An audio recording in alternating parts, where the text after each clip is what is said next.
लोग बड़ी संख्या में घर छोड़कर भाग रहे हैं। अचानक एक आदमी गिरता है, उसके मुंह से कड़वा पानी निकलता है। पास का रेडिएशन मीटर तेजी से बढ़ता है। यह देखकर वह चौंकता है और देखता है कि उसके हाथ पर धूल है। पीछे मुड़कर उसे किसी भयानक चीज का एहसास होता है। जल्दी भागो, न्यूक्लियर रेडिएशन आ रहा है।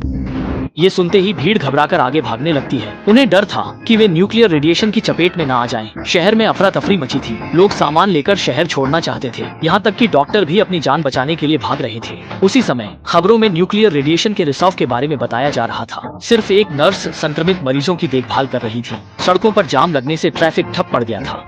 लोग अपनी गाड़ियां छोड़कर भाग रहे थे। सभी लोग एक दूसरे से पहले भागने की होड़ में थे। आने जाने के साधन लोगों से भरे थे। सारी कंपनियां वीरान हो चुकी थी। जो सामान बन रहा था वह भी वहीं छोड़ दिया गया था। शेयर बाजार डूब चुका था। अगर ऐसा ही चलता रहा तो कोरिया ऐसी स्थिति में पहुंच जाएगा जहां से लौटना नामुमकिन होगा। ये सब एक हादसे से शुरू हुआ था। इस हादसे की वजह कुदरती आफत थी, पर उससे ज्यादा यह इंसानी भूल थी। हादसे से एक रात पहले एक अजीब घटना घटी थी। चूहे नालियों से बाहर निकल रहे थे, मानो उन्होंने तय कर रखा हो। वे एक एक करके पानी में कूदने लगे। यह संकेत था कि बड़ी तबाही आने वाली है। अगले दिन सुबह उस इलाके में भूकंप आ गया। इस अचानक भूकंप ने लोगों को हक्का बक्का कर दिया था।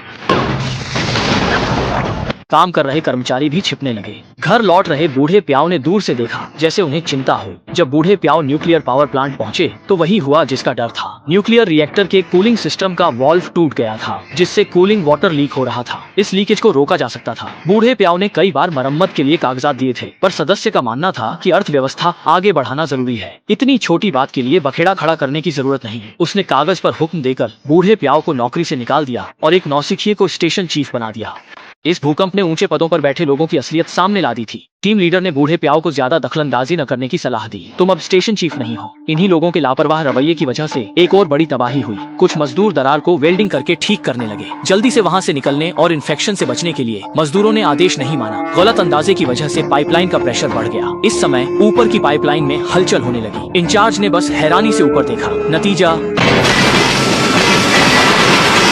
पाइपलाइन में कई जगह दरारें पड़ी और कूलिंग वाटर फैल गया। मजदूर मुसीबत से दूर भागे। रेडिएशन भी लीक हो चुका था। मजदूर घायल साथियों को उठाकर तेजी से निकले। जेह्युक कपड़े बदलने के कमरे में भागने की तैयारी करने लगा। वह अपनी जान यहाँ नहीं गंवाना चाहता था, पर उसका दोस्त छोटा फैटी हार मानने को तैयार नहीं था। वह दरार ठीक करने चला गया। जेह्युक के पास वहाँ रुकने के अलावा कोई चारा नहीं था। इस समय कमांड रूम में अफरा तफरी मची थी।